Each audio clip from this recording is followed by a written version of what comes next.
The subject of today's Dhamma talk is the basic principles for all Buddhists. Buddha is the person who knows the four Ariya Satya, meaning the Four Noble Truths. To be called Buddha or Samma Sambuddha, one needs to have two qualifications. One, a Buddha knows the Four Noble Truths by his own personal effort and wisdom. And two, he knows how to teach others to realize the Four Noble Truths. The Four Noble Truths are: one, Dukkha Satya, the noble truth of suffering; two, Samudaya Satya, the noble truth of the cause of suffering; three, Nirodha Satya, the noble truth of the cessation of suffering; and four, Magga Satya, the noble truth of the path leading to the cessation of suffering. A person who knows these Four Noble Truths by one's own wisdom and knows how to teach others to realize the Four Noble Truths is called Samma Sambuddha. Buddhists mean those persons who believe, embrace and practice Buddha's teaching or doctrine with heart and soul. We have in the world quite a number of people who claim to be Buddhists. They are traditional Buddhists who claim themselves Buddhists because they were born of Buddhist parents. They are not unshakable believers with firm convictions. They do not try to understand the real doctrine of Buddha, but follow the general religious ceremonies as practiced by their parents and relatives. Such persons do not have deep religious understanding and faith of a true Buddhist, and they can be converted to other religions if circumstances are favorable to them. The three main features of Buddha's teachings are: one, refraining from unwholesome actions or akusala deeds; two, trying to do wholesome deeds or kusala deeds or wholesome actions; then three, keeping the mind pure and free from defilements or kilesa. And Buddha himself has concisely formulated into three: to refrain from all evil, to do what is good, to purify the mind. This is the teachings of all Buddhas. Now, what are akusala deeds or unwholesome actions? Akusala deeds or unwholesome actions can be defined as deeds that are not anos, meaning unwholesome, and that produce bad results. For instance, taking one other's life. Killing itself is guilty. If the human beings are killed, the guilt is more severe. Not only killed, but the resultant effects are short life, poor conditions and low birth, etc., and future lives. Stealing is also akusala deeds or unwholesome action. It is guilty in the present life, and the resultant effect is poor and miserable lives in the future existences. Telling lies, slandering, foolish babble are also akusala speeches or unwholesome speeches. Bad mental thought, bad speech, and bad deeds are all akusala deeds or unwholesome actions. These are unwholesome and have resultant bad karmic effects. So Buddha preached to refrain from such acts. Buddha's admonishment not to kill, not to steal, not to commit sensual misconduct, not to tell lies, and not to commit other mental, verbal, and physical unwholesome actions, such as slandering, rude speech, and foolish babble, is to prevent persons from experiencing bad resultant karmic effects. And the second feature of a true Buddhist is to engage in kusala deeds or wholesome actions to one's utmost. Kusala deeds or wholesome actions mean giving dana or generosity, observing sila or morality, and practicing bhavana or meditation. Kusala deeds or wholesome actions are innocent and they give good karmic effects or resultants. Giving dana is innocent. Not only innocent, the receiver of dana reciprocates with metta or loving kindness in the present life. It also accumulates karma that ripens in the next birth and result in prosperity. Observing sila is also very laudable or praiseworthy. By observing purity sila, a person is free from lobha or greed, dosa or anger, and attain longevity of life even in the present existence and in the coming existences in the samsara. Practicing samatha bhavana or concentration meditation is also meritorious deed and innocent. For instance, even loving kindness meditation, Buddha said one can benefit 11 benefits by this metta bhavana or loving kindness meditation. One can fall asleep peacefully. 2, on waking up, one will have a fresh, cheerful awakening. And 3, usually dreamless sleep, but if at all sleep, the dream will be pleasant dream. The number 4, one is friendly with human society. Not only humans, also even non-humans like celestial devas. Number 5. And number 6, one will be protected by celestial cause. And number 7, one will be free from dangers of fire, poison, and weapons. If one practices regularly, one can easily get into apana samadhi or concentration. So mental stability. Then number 9, one's facial countenance will be radiant and calm. Then number 10, at the time of death, one will be unwavering. And 11, if one does not achieve enlightenment in this life, one will be reborn in the Brahma realms. All these kusala deeds or wholesome actions mentioned are for the good resultant effects when a person is going through a round of rebirth which we call samsara.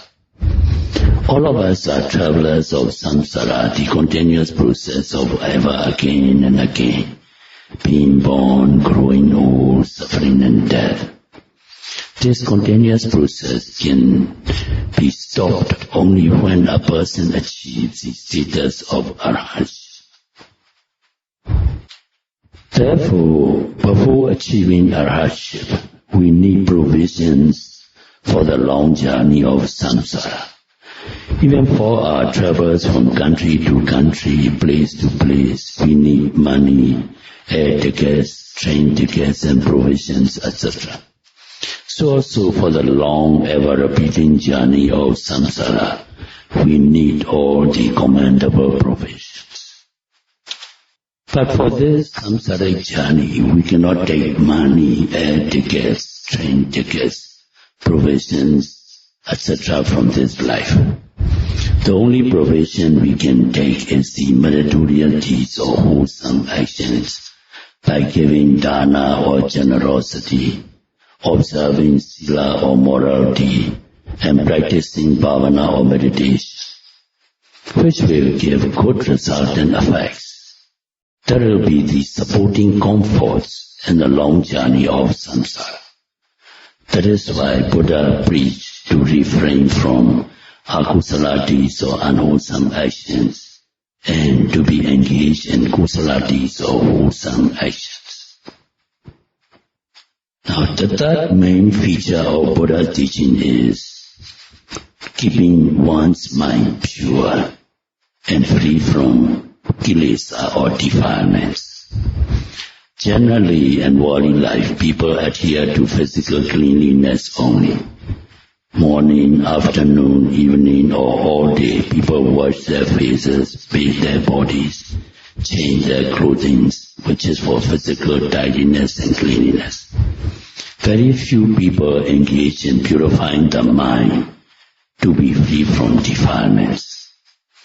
Impurity of mind can send a person to four apaya worlds, the four lower realms of the animal world, ghost world, demon world and hell. We can see those animals that are living in another planet, like cattle, beasts, tigers, pigs, dogs, cats, etc. They are suffering because they fail to keep purity of mind and keep their mind free from kilesas in their previous existences. They had committed cruel deeds and other akusala deeds or unwholesome actions to resultant effects of this present suffering. People have to maintain physical cleanliness for their health, but more important is to strive for the purity of the mind. Now, how to strive for purity of mind? How to purify the mind? We have many times quoted from the Mahasatipatthana Sutta introduction verse. Buddha said, Ekayano ayam bhikkhve maggo sattanam visuddhiya. He said, O sons and daughters, the only way that leads to attainment of purity of mind is Satipatthana Vipassana Bhavana, or mindfulness insight meditation. They are 1. Kaya Nupassana Satipatthana, contemplation of physical body. 2. Vedana Nupassana Satipatthana, contemplation of sensations and feelings. 3. Citta Nupassana Satipatthana, contemplation of the mind and mental objects. And 4. Dhamma Nupassana Satipatthana, contemplation of the Dhamma. Practicing the 4 divisions of Satipatthana Dhamma is the only way to purify the mind.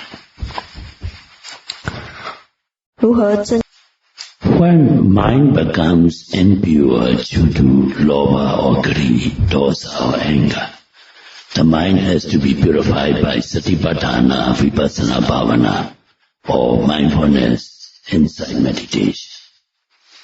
The characteristic function of the mind is to think and observe the sense and mental impressions, impression by sensorial reaction. Meditators are aware of their activities of going and coming by their mind consciousness. Mind is also very strange and peculiar. The mind is to be kept in check by Satipatthana Vipassana Bhavana or mindfulness insight meditation. Otherwise, it will wander towards the 5 sensual objects. Unless it is restrained by kusala dhamma or wholesome actions. 5 sensual pleasurable objects are good sights, good sound, good taste, good smell, good body impressions.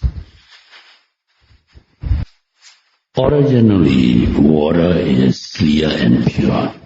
If lime is added, the water will become milky. If green color is added, it will become green. If black powder is added, it will turn black. So also, mind is originally pure, but when influenced by lobha or greed, dosa or anger, it becomes tainted.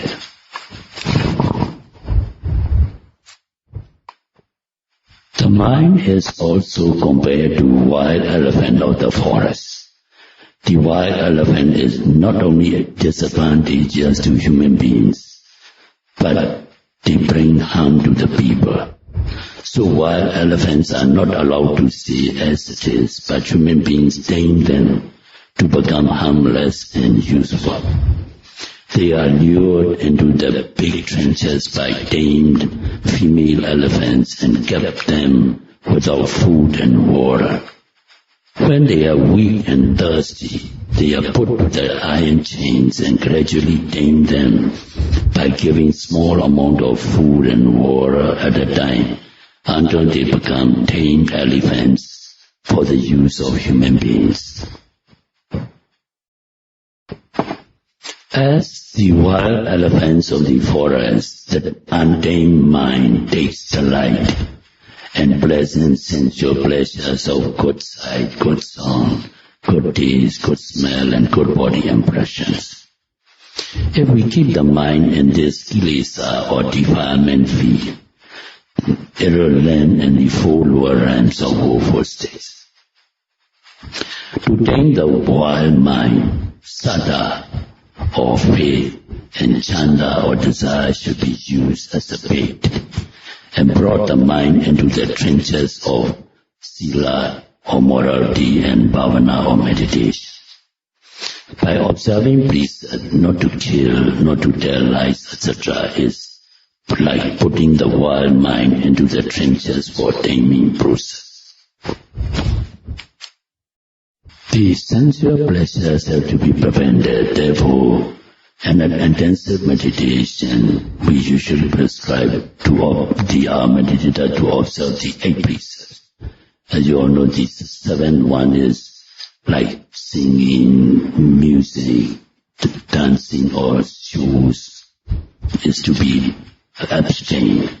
Then taking of food in the afternoon or evening is to be restricted. The mind also should be changed to the mindful training of meditation or bhavana, as wild elephants are chained in the trenches to be tamed. As tamed elephants become valuable assets to the human society, the tamed mind becomes the vehicle to carry the beings to good and better existences of human and deva realms. The mind, which is like wild elephant, should be purified. When hands and legs become dirty with dust or mud, it has to be washed by water. When mind is impure, the purifying method is to contemplate all the physical and mental phenomena by diligent mindfulness. By such mindfulness meditation, meditators will gain the purity of the mind and view by gradual stages from the knowledge that distinguishes between mind and matter, nama-rupa paricheda jnana, or the knowledge that distinguishes between cause and effect, paccaya parikkhya jnana, until the meditators attain the status of sotapannahood or stream enterer. Thereby the purity of mind is achieved. Then the 3 main features of Buddha's teaching: to refrain from all evil, to do what is good, and to purify the mind are automatically fulfilled, and one will become a true Buddhist. One will become an unshakable believer, dissociated with 4 lower realms of woeful states forever. One will be comfortable in the cycle of the life until one achieves Nibbana, the end of all sufferings. Now may I conclude my Dhamma talk by wishing all our meditators to follow the teaching of the Buddha, to refrain from all evil, to do what is good and to purify the mind, and achieve your cherished desire to attain Nibbana through Megha Phala Jnana, path and fruition knowledge, and the easiest way and the quickest possible time. Hidame Punya Nibbanasa Pachayo Hodu Hidame Punya Nyadinang Hodu Sukita Hondu Nyadayo Imano Punya Baga Sabha Satana Dima Sadhu. We all be happy. We all